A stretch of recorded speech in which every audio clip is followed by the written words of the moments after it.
Hey there, welcome to another episode of Football Everyday, coming to you live and direct as usual from the studios here at Menara Star in PJ. My name is Nelsen. Joining me today, Zack, Yusof, and Ibrahim. Big smiles on your faces, right, guys? Well, of course, they're smiling because what a weekend of BPL football it was. Where we'll start with Arsenal's resounding 7-1 win over 10-man Blackburn.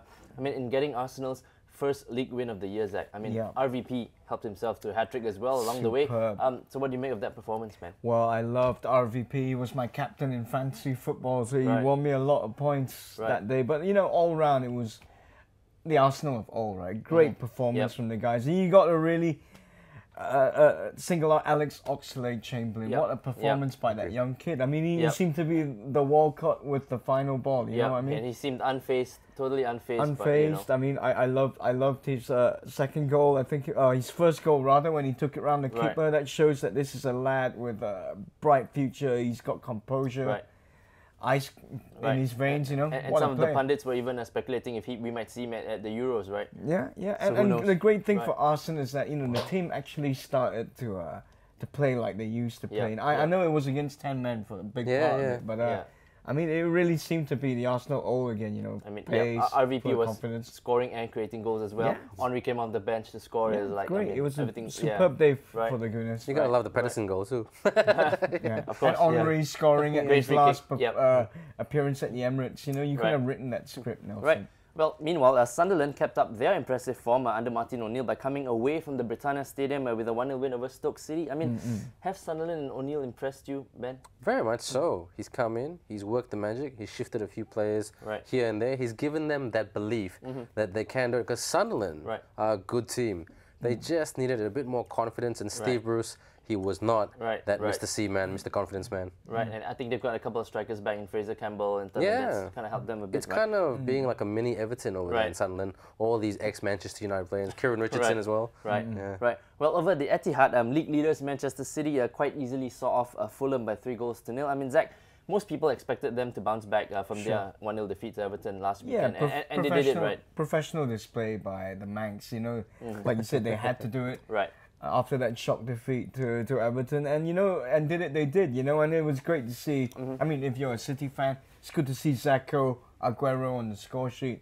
And that perennial sub Adam Johnson, you know, creating goals. I mean, he had 2 goals. A good run out for him. And of course, the match of the weekend, I saw Manchester United come back from 3 goals down to draw 3-3 at Stamford Bridge. Ben, AVB disagreed with the interviewer during the post-match interview that United were the better team on the night. But would you agree with AVB's assessment? Well, first of all, it was a crazy game. But I disagree with AVB. Fergie was right. United were the better team. In the first half, very unlucky with a capital U. They should have got 2 penalties.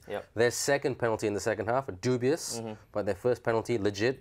So, yeah, Man United, they were unlucky in the first half, but in the second half, they rode their luck. I don't know, but they were the better team. I do agree. You talk about the pens, you know. I think, you know, you got to put yourself in the position where you're pressuring the team to make these kind of decisions.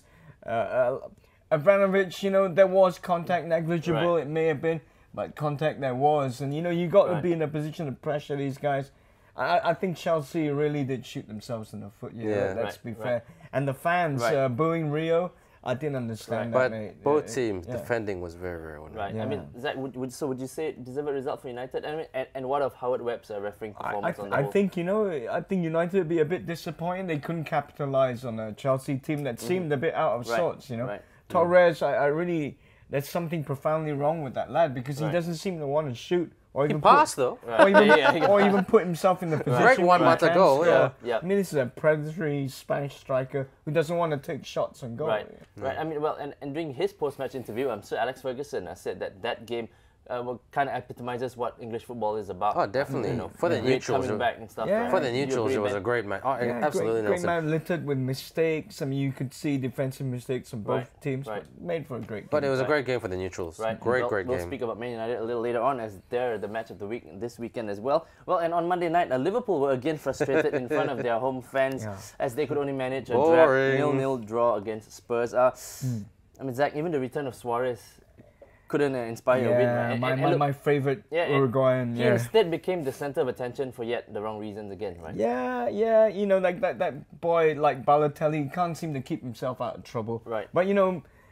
more importantly, that was another 2 points drop for Liverpool at home. Yeah. What was it now? 12 draws at Anfield. Yeah. I mean that's a damning statistic. Yeah, that's a statistic that's gonna come and really curse them at the end of the season. You know, when they just miss out on that Europa spot. Right. I mean, Ben, just before the break, Europa spot, not Champions League. Following on from what Zack said, I mean, what do you think players like Suarez, Rooney, and Balotelli? Because find it so hard to just let their talent do the talking on the pitch and not anything else. Well, they're temperamental guys. They've got huge egos. They want to show the whole wide world that they are the best footballer in the world. These guys are probably the most twittered about guys on Twitter and social media. So social media does help, doesn't help if you get the pun. But yeah, these guys want to outdo each other. They want to get the golden boot. They want to say they are the best striker in the world. So it's not so much about your talent doing the talking. It's just about getting in your face and also playing the psychology game. And Fergie is very good at that. He knows what to say to press the right buttons to put these guys off their game plan. But I don't know, Nelson. I got to say one thing about somebody like Balotelli. You know, he's got the age excuse. Right? He's a young lad in a foreign country, and I think, to be fair to him, a lot of what he does is just the folly of youth, you know. But somebody like Suarez, exactly. I think it's a different kettle of fish. I mean, we've seen him in the World Cup. That guy he does the South American gamesmanship thing, and I think it doesn't really sit well with people who like the Premier League. You know, I mean, don't forget these guys. He might not wave imaginary 26. cards, but he does different things. You know, I mean. He rides kids' motorcycles. He's a cynical footballer. Tricycles. Tricycles. All right, hold on to your thoughts, guys, as it is time for our break here on Football Everyday. We'll be right back with more chat and banter as well as a preview of this weekend's fixtures. So stay tuned and we'll see you real soon.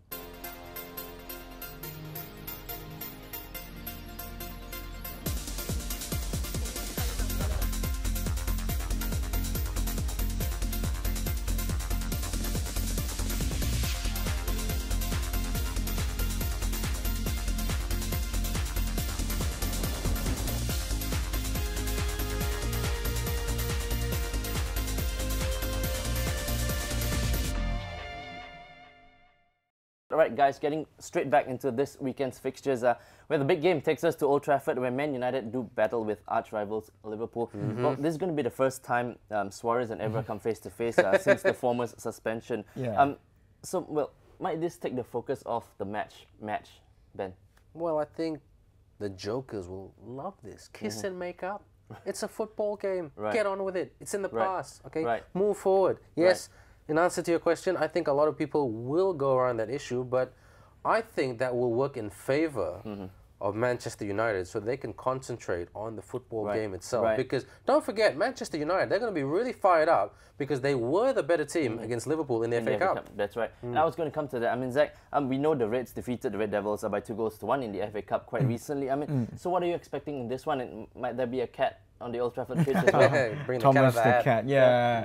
Well, you know, I mean, to me, like, to echo Ben, right? I mean, United did have that game at Anfield. I thought they were the better team. They passed a lot better. And you know there's no love lost between Fergie and Kenny. So you can expect Fergie to really get his team. They can play the victim card. They can play the revenge card. So there's lots to fire Man United up for this game, so you know what I mean? How would you guys call this one, Ben?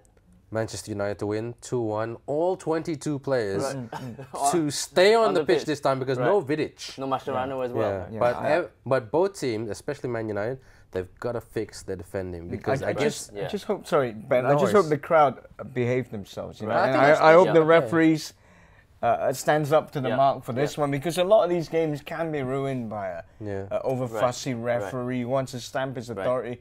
The last thing we want is, like you said, Ben. You know, to have early sendings off. And we don't want the whole game to be ruined. So Man United to win 2-1. Right. Well, you heard it here on Football Every Day. Well, at the Stadium of Light, Sunderland welcome an Arsenal side who look to be coming back to their best form somewhat. Well, with the resurgence they're enjoying under Martin O'Neill, can the Black Cats get something from this one? Yeah, a point. More cats there. Right? More cats, man. Yeah, cat out of that. So you can see, I mean, the Black Cats getting a point from Arsenal. They're a good, stubborn side. When I say stubborn, they're very resolute in their defending and quick on the attack. So and they're playing with confidence as well. They're playing with confidence. They're really smiling and enjoying their football. So why not, right? Not to get a win, but to get a draw. And Arsenal, they're low on confidence, even though they beat Blackburn 7-1. Blackburn. And I mean, this is the thing about Arsenal, right, Zack? I mean, they'll blow you away 7-1, people expect them to do wonders in the next game again, and then they'll fall flat, right? Yeah, I mean, the expectations are high, right? Because they are purportedly to be one of the best teams in England. Right. It comes with the territory, right? And now it's time for like Arsenal to really show what they're made of. They got some players coming back. I think Sagna will be fit, which is a big plus because we all know Arsenal's had horrible fullback problems as well. So now they got their specialist back. I expect Arsenal to win this one actually. Right. Okay, so we'll see what happens in that one. Over at Goodison Park, Everton play host to Chelsea. I think Zack's looking forward to that one. Chelsea might still be a bit shell-shocked. I mean, having let slip a 3-goal lead against United. I mean, Zack, you think your team can hold their own against? Well, actually, Everton's got a pretty decent record against Chelsea at Goodison Park. We were actually one of their so-called bogey teams. Yeah. And I remember last game of last season, you had a Jermaine Beckford wonder goal. Right. Ran the whole length of the pitch. So, I mean, Everton, they flatter the deceive a lot, especially this season. Everton play well and beat City in one evening, and then long to a draw against Wigan. So you never know which Everton will turn up. But I suspect that Everton, we get fired up for the big games. Right, so. right. I mean, Ben, you're an Everton fan as well. I am Everton. You think Jelavic might have a role to play? No, he still lacks a bit of sharpness and fitness. I think he might get 20 minutes, but I got to disagree with Zack on this one. I think it's going to be a draw, but it's going to be hammer and tong stuff. Very, very ugly, kicking in the legs. And because the problem with Chelsea, they play 4-3-3, so they play very high up the pitch. So it's very easy to open up that loophole. So yeah, I think Everton will get 1 or 2 goals, but Chelsea, high-scoring draw, I think probably about 2-2, maybe another 3-3. Well, it's interesting to say because Everton haven't scored 2 goals the whole season. Could be the first time. Could be the first time. Right. Well, over at White Hart Lane, third-placed Spurs lock horns with high-flying Newcastle in what should be a cracker. I mean, Ben, we know the Magpies' new look all-African strike force is kind of firing on all cylinders at the moment. So this should really be one for the neutrals, right? It is one for the neutrals. I mean, we're all neutral here. Oh, tough one to call. Right. I think. Where's this match at? It's at White Hart Lane. White Hart Lane. Spurs just. Right. Maybe 1-0, maybe 2-1. Right, we're a bit short of time. Well, on Sunday, Man City pay a visit to Villa Park to take on Aston Villa, for whom former City defender Richard Dunn will be hoping to prove a point. Look, some fans have already begun calling for the head of Alex McLeish, Zack.